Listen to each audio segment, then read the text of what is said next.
Sasaki and Peeps episode 5. And in this episode, out of the 5 episodes that we have had until now, including this one of course, it has been the one that has had the most things going on in it. For example, we had a lot of characters.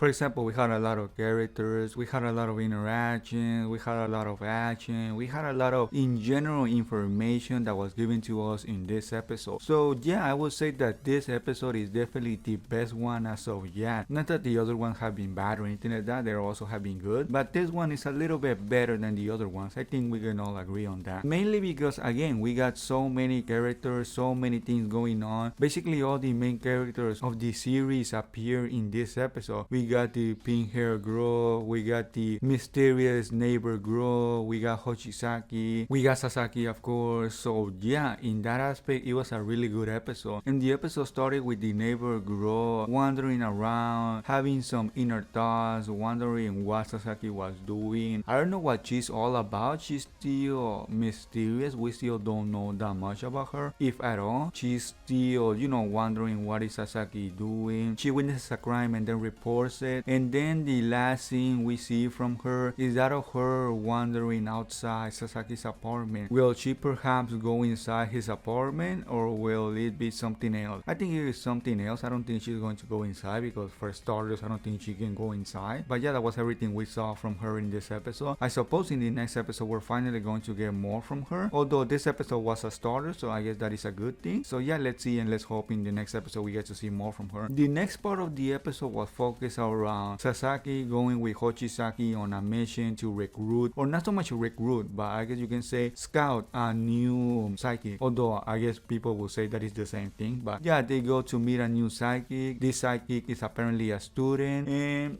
they are planning on how they should go about it, and they basically come to the conclusion that they should just basically talk to him. But interestingly enough, Hoshizaki says that she wants to do it alone, the talking part. So yeah, she does that. Although to be fair, it did actually caught me by surprise that she was actually the one that was the girl that was there. For starters, I didn't even think that she was going to have that plan in mind. I thought she was going to do something else. So yeah, that was a surprise for starters. But then also surprising to see her being that girl. To be honest, it actually took me a while to realize that she was actually that girl, that she was Hoshizaki. It didn't come to me immediately. It was until the middle of her introduction of that girl that I realized he was actually Hoshizaki. So yeah, it was actually pretty funny and curious to find out. And let's just say that the plan that Hoshizaki had didn't exactly go as she thought it was going to go, because man, it went disastrous. Not only did everything go wrong, but she also attracted the attention of the pink hair girl. So man, it was really bad. But I guess you can say you cannot expect her to know everything. So I mean, yeah. Something that wasn't actually shown in the episode, but that I was wondering, was that what happened to the plane that the boy hit? It didn't actually mention what happened to it. Did it just fall down and explode? I think it was a plane. Maybe I'm remembering wrong, but I think it was that. After all of that, then appears Futari, the Yukata girl, and she didn't actually explain why she was there. Maybe she did, but it wasn't actually that important. But yeah, she offers to help Hoshizaki and Sasaki, and Hoshizaki actually goes and attacks her, even though she just offered her help. Although I guess I can see why, because she doesn't know that she is not that bad of a person as she thinks she is. But yeah, she basically attacks her, and of course the Yukata girl Futari wins. Which after this fight, I would expect Hoshizaki to hate her even more, because if before she hated her, now she's going to hate her to a whole new level. And then the pink hair girl appears and gives us the most interesting part of the episode, because it had a lot of weird, interesting, cool information that we learn about. Hoshizaki mentions that there are 7 magical girls. At the beginning I thought she was talking about magical girls from animes, but she was not actually talking about that. She was actually talking about real people. And this pink hair girl says that it was a fairy that actually gave her the power that she has, which is interesting, because I mean, does that mean maybe Peeps is a fairy or something like that? I don't think Sasaki and the pink hair girl are exactly the same thing, although they can use more power than a simple psychic. I don't think that means that they're the same thing. Of course, it could also mean that they're actually the same thing, but I guess that is something that we'll have to wait and see. And then after the fight, the pink hair girl suddenly she disappears in a very curious way because she sees a boy and then she just left. What is that all about? Does she not want kids to see her fighting? Was that boy perhaps reminding her of her little brother? I don't know if she even has one, but maybe that could be. And this episode was one of those that don't actually tell you a lot about what is going to happen in the next episode, which is really curious because a lot of things happening, a lot of interactions, a lot of action, but at the same time it ended in a way that we don't know what is going to happen in the next episode, which is again pretty interesting to say the least, because yeah, normally this type of episodes have something like that, and that makes you speculate a lot about what is going to happen, because maybe the pink hair girl will appear again, maybe the Futari girl will appear again, maybe he will travel to the isekai world again, who knows. I mean, a lot of things can happen, so I mean, yeah, in that aspect it makes you speculate a lot about what is going to happen. So yeah, I guess in a way you can say that is a good thing because you don't know what is going to happen in the next episode. I think we will probably see the neighbor girl because I think it is about time she gets, you know, some valuable screen time, so I can see that happening. And if it is not the next episode, then definitely the next episode after that. I don't think it is far away from us seeing her, you know, appear more in the anime. So yeah, I think that is going to happen. And I think that the pink hair girl will be able to be converted to the good side. I think that is potentially something that is going to happen, that she will become actually good thanks to Sasaki influence, because she seems to be a kid, so maybe she's easily influenced. She did mention that her parents were killed because of psychics, so maybe, you know, she needs some help, she needs some company, and I think that could be the trigger to making her, you know, being a good person. I mean, yeah, I think we can all agree that there's a big possibility of that happening. Of course, there's always a possibility that she will continue to be evil or not good, whatever you want to call it. But yeah, it was basically everything that happened in the episode. A very interesting episode, perhaps if not the best episode as of yet, because it had everything. It had action, it had character development, it had basically everything going for it. So I think we can all appreciate an episode like this because it was actually really good. So yeah, if you don't want to miss the next episode review, please subscribe to the channel, and also if you enjoyed the video, please give it a thumbs up. And yeah, that will be everything by me, and I guess I'll see you all in the next episode review.